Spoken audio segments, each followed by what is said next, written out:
Hey everyone, welcome back to Beyond Build Mode. If you're new here, I'm Dagmarok. I'm really into base building games, and I've been completely lost in No Man's Sky, making friends and recreating iconic sci-fi and fantasy ships as Corvettes. If you've watched my previous videos, you know how much I love Star Trek and saw my Deep Space Nine and Voyager builds.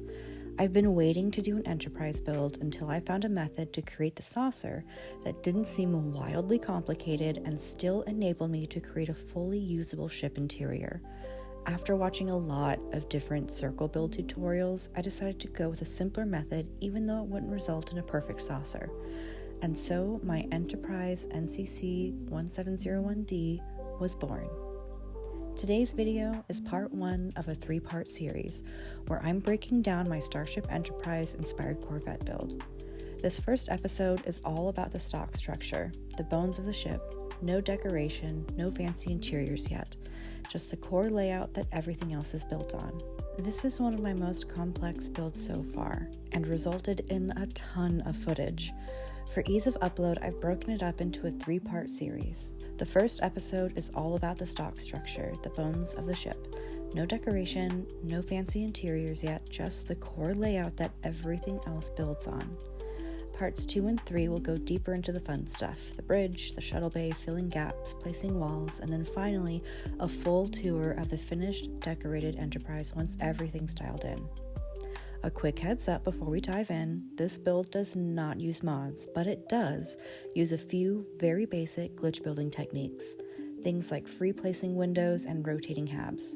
If glitch building isn't your thing, don't worry, you can adapt this build using standard halves instead. In the saucer section, making part count room by removing any supporting hull pieces in the shuttle bay and underside of the saucer. So this is the Enterprise Corvette in its finished form. At least finished as far as structure goes. I wanted this build to immediately read as Enterprise without getting into the rigmarole of insane scaffolding or blunder imports to achieve that perfectly circular saucer section. Even with the glitch techniques I used, anyone on any platform, console, or PC should be able to recreate my build. The saucer, the neck, and the shuttle bay are all here but adapted to work within No Man's Sky ship system and part limits. The saucer section is intentionally wide and open. That's where the bridge lives, and the neck connects down into the main hull where the mechanics bay and crew spaces are housed, which, of course, lead down into the shuttle bay. One thing I really focused on was playability. This isn't just a display ship. I've been actively flying and testing the fully decorated version for several weeks now to make sure it actually works in real gameplay. In fact, you might have seen my ship in the Anomaly, at the Star Trek Corvette meetup, or at one of the other Corvette meetups over the past 2 months. I want to thank everyone who stopped by and checked out my ship at those events and joined me in bridge photos.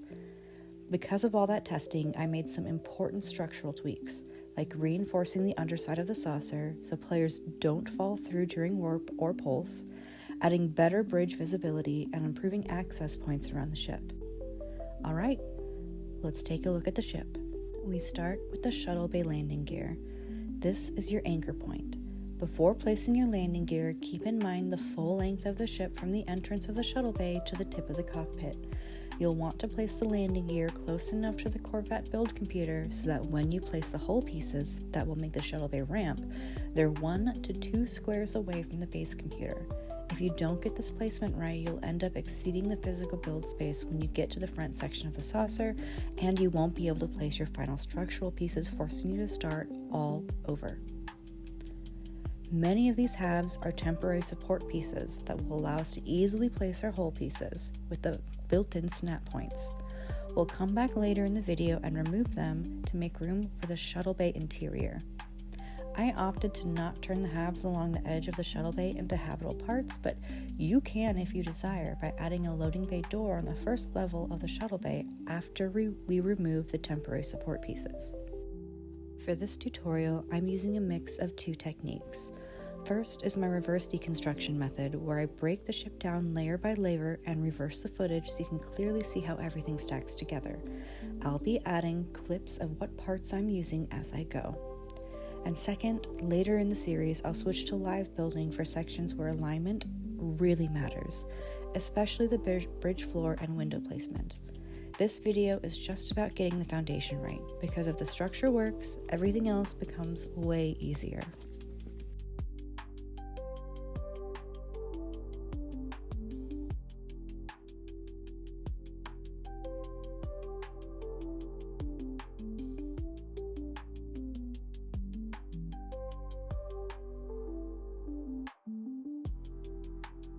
I opted for these engines for their size relative to the rest of the ship. I did test place other engines, but they didn't look right due to size or because the engine covers didn't snap together in a way that I liked. From here, the ship builds upward and forward. Keeping that vertical progression keeps everything aligned and will be critical for when we get to the part 2 where we rotate halves. As we move up into the ship's neck and lower saucer support, this section doesn't look exciting, and that's okay. This is pure structure. When you reach the saucer level, you'll extend the neck out by one walkway and one full hab. You're then going to replace the walkway with a loading bay door to create an entrance. This will be the entrance into the bridge section. From there, we'll build out the saucer frame itself. In part 1, this stays very raw. We'll use support habs to provide snapping points for hull pieces that we'll remove to enable the open flooring. This openness is what allows the bridge to work properly later on. If you're avoiding glitch building, this is where you'd stop and place standard habs instead. The ship will still work, you just won't have the 2-story open bridge layout I'll be showing in part 2 and featuring in part 3 with the full decoration ship tour. Throughout this process, I'm keeping part count in mind. As we add hull pieces to the saucer, you'll start to see the part count creep up past 100. Don't worry, once we remove the support habs, this part count will come back down. This will happen a couple of times throughout the build, so it's definitely a trust the process kind of thing. Based on your desired aesthetic, you can swap out the angled pieces that you see here for any other hull parts you prefer, but these are the pieces that I thought looked best on the build after cycling through some of the other options.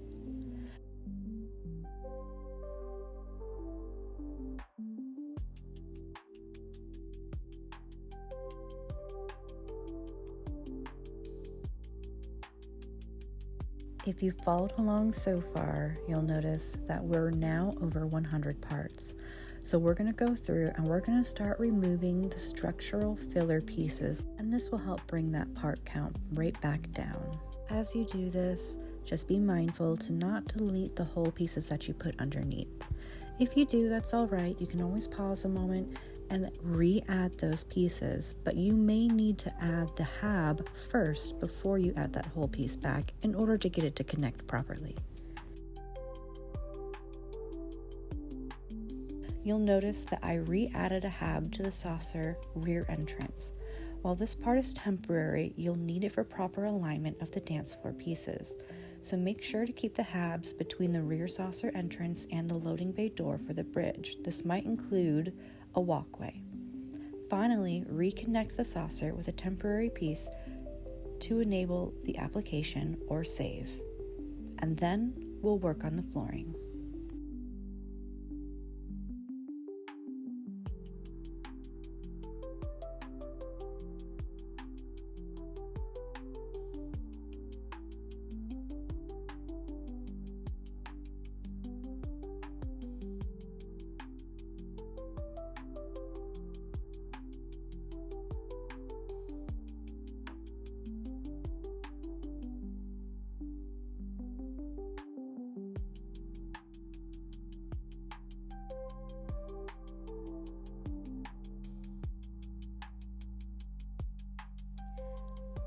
Getting this flooring aligned properly is critical. Since you're covering such a large space, misalignment here, although small and nearly hardly noticeable when you're talking about one unit, will be much larger and noticeable when you get the full saucer section covered. So take your time, use the lines provided in the top of the hab stairwell and the dance floor to get as close as possible to straight. From there, just attach dance floor pieces in the directions you want them. With the auto snap, it's easy to accidentally rotate and place dance floor pieces, so keep that in mind as you place them. Guests might not notice, but I know that having misrotated pieces really bugged me when I was in the decorating phase of the build. Early on in playtesting, before I added whole pieces to the bottom of the saucer, I learned that guests or hitchhikers will fall through the dance floor if you go to warp or pulse, stranding them in space or on the anomaly. If you prefer solo playing, I guess this can be an unexpected bonus feature to prevent unwanted guests or squatters, but we've addressed this in the build video by adding those whole pieces to the bottom of the saucer.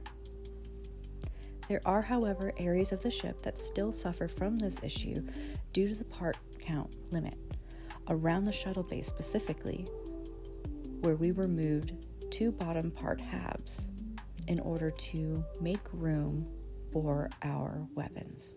Because of this, I don't recommend having other players hanging out during warp or pulse in the shuttle bay, even though it seems like a super convenient spot.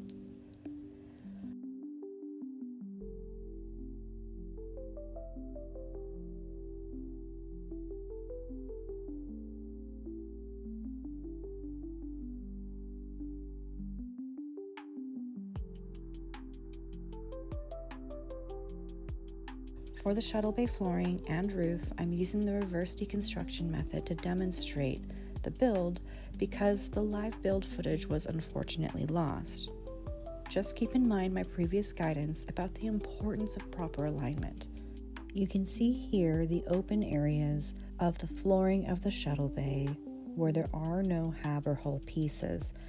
Again, these areas we deleted so that we could make room in our part count for other pieces like our weapons. In order to make it so that you can traverse over these areas, we're going to make sure that the dance floors cover these. But again, because there's no hull pieces or hab pieces underneath there, make sure that your guests aren't hanging out in the shuttle bay because they will fall through that floor or get stuck under your ship. Having been stuck under this section before myself, it is pretty frustrating. You'll note when we do our decoration walkthrough, I did add a chair on the dance floor portion so that if I do get stuck, I can angle my camera upward, see the button for the chair, click on it, and kind of transport myself up onto the chair and get myself unstuck. It also worked out because that's where I wanted to put my Christmas tree display. Now, throughout playtesting, I noticed that nobody else nor I really paid much attention to the roof of the shuttle bay, so I wasn't so worried during this rebuild about the alignment or the direction, I should say, of the dance floors that I was putting down. While you still want to make sure that you're properly aligned so that you're going straight across, you don't so much have to worry about the rotation of the dance floor tile itself. Now, if you're going to be doing a version of this without any of the glitch building, aka without that 2-story open level bridge area, you're going to be more concerned about your part count as you're building. So I would recommend that you utilize the dance floors in your shuttle bay for the shuttle bay roof and the shuttle bay floor if you need to make any tweaks or accommodations for parts in here.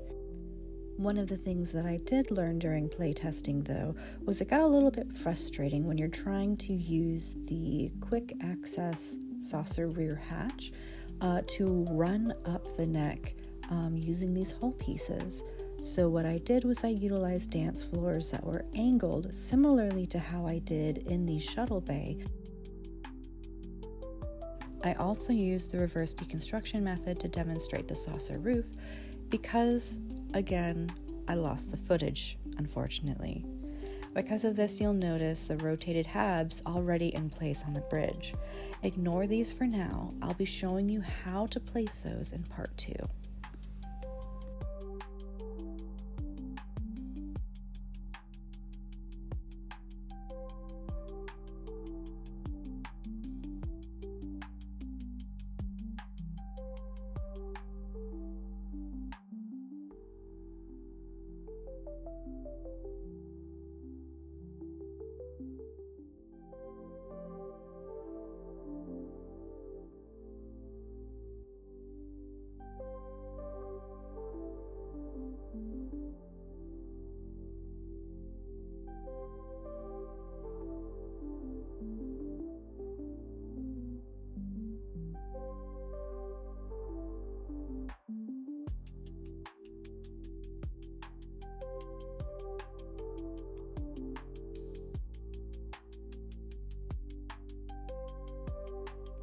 And that's where we'll stop for part 1.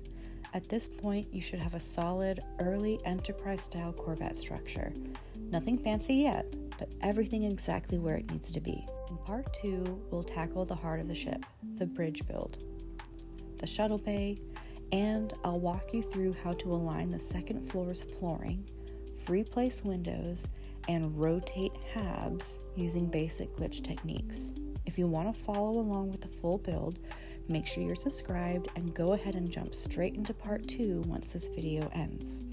As always, feel free to drop questions or suggestions in the comments. I try to read all of them. And if something's unclear, I'll do my best to cover it in the comments or next episode. I'm Dagmarok, and I'll see you in part 2.